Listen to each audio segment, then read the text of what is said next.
संत योहन के अनुसार सुसमाचार अध्याय 10। मैं तुम लोगों से कहता हूं, जो फाटक से भेड़शाला में प्रवेश नहीं करता बल्कि दूसरे रास्ते से चढ़कर आता है, वह चोर और डाकू है। जो फाटक से प्रवेश करता है वही भेड़ों का गड़ेरिया है और उसके लिए दरवान फाटक खोल देता है। भेड़ें उसकी आवाज पहचानती हैं। वह नाम ले लेकर अपनी भेड़ों को बुलाता और बाहर ले जाता है। अपनी भेड़ों को बाहर निकाल लेने के बाद वह उनके आगे आगे चलता है और वे उसके पीछे पीछे आती हैं, क्योंकि वे उसकी आवाज पहचानती हैं। वे अपरिचित के पीछे पीछे नहीं चलेंगी बल्कि उससे भाग जाएंगी, क्योंकि वे अपरिचितों की आवाज नहीं पहचानती। ईसा ने उन्हें यह दृष्टांत सुनाया, किंतु वे नहीं समझ सके कि वे उनसे क्या कह रहे हैं। ईसा ने फिर उनसे कहा, मैं तुम लोगों से कहता हूं, भेड़शाला का द्वार मैं हूं। जो मुझसे पहले आए वे सब चोर और डाकू हैं, किंतु भेड़ों ने उनकी नहीं सुनी। मैं ही द्वार हूं। यदि कोई मुझसे होकर प्रवेश करेगा तो उसे मुक्ति प्राप्त होगी। वह भीतर बाहर आया जाया करेगा और उसे चारागाह मिलेगा। चोर केवल चुराने, मारने और नष्ट करने आता है। मैं इसलिए आया हूं कि वे जीवन प्राप्त करें, बल्कि परिपूर्ण जीवन प्राप्त करें। भला गड़ेरिया मैं हूं। भला गड़ेरिया अपनी भेड़ों के लिए अपने प्राण दे देता है। मजदूर जो ना तो गड़ेरिया है और ना भेड़ों का मालिक, भेड़िए को आते देखकर भेड़ों को छोड़कर भाग जाता है और भेड़ियां लूट ले जाता और तितर बितर कर देता है। मजदूर भाग जाता है क्योंकि वह तो मजदूर है और भेड़ों की कोई चिंता नहीं करता। भला गड़ेरिया मैं हूं। जिस तरह पिता मुझे जानता है और मैं पिता को जानता हूं, उसी तरह मैं अपनी भेड़ों को जानता हूं और मेरी भेड़ें मुझे जानती हैं।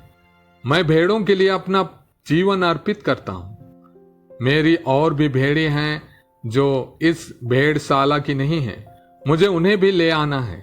वे मेरी भी आवाज सुनेंगी। तब एक ही झुंड होगा और एक ही गड़ेरिया। पिता मुझे इसलिए प्यार करता है कि मैं अपना जीवन अर्पित करता हूं। बाद में मैं उसे फिर ग्रहण करूंगा। कोई मुझसे मेरा जीवन नहीं हर सकता। मैं स्वयं उसे अर्पित करता हूं। मुझे अपना जीवन अर्पित करने और उसे फिर ग्रहण करने का अधिकार है। मुझे अपने पिता की ओर से यह आदेश मिला है। ईसा ने इन वचनों के कारण यहूदियों में फिर मतभेद हो गया। बहुत से लोग कहते थे, उसे अवधूत लगा है, वह प्रलाप करता है, तुम क्यों उसकी सुनते हो। कुछ लोग कहते थे, वे वचन अवधूत ग्रस्त के नहीं हैं। क्या अवधूत अंधों को आंखें दे सकता है। उन दिनों यरूशलेम में प्रतिष्ठान पर्व मनाया जा रहा था। जाड़े का समय था। ईसा मंदिर में सुलेमान के मंडप में टहल रहे थे। यहूदियों ने उन्हें घेर लिया और कहा, आप हमें कब तक असमंजस में रखेंगे। यदि आप मसीह हैं तो हमें स्पष्ट शब्दों में बता दीजिए। ईसा ने उन्हें उत्तर दिया, मैं तुम लोगों को बताया और तुम विश्वास नहीं करते। जो कार्य मैं अपने पिता के नाम पर करता हूं वही मेरे विषय में साक्ष्य देते हैं, किंतु तुम विश्वास नहीं करते, क्योंकि तुम मेरी भेड़ें नहीं हो। मेरी भेड़ें मेरी आवाज पहचानती हैं। मैं उन्हें जानता हूं और वे मेरा अनुसरण करती हैं।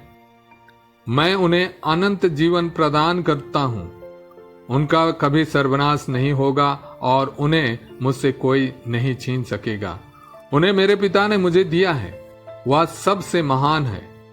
उन्हें पिता से कोई नहीं छीन सकता। मैं और पिता एक हैं।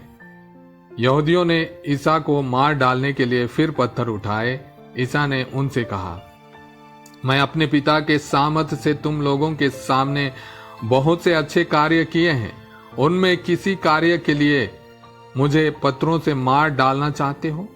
यहूदियों ने उत्तर दिया, किसी अच्छे कार्य के लिए नहीं, बल्कि इस निंदा के लिए हम तुमको पत्थरों से मार डालना चाहते हैं, क्योंकि तुम मनुष्य होकर अपने को ईश्वर मानते हो।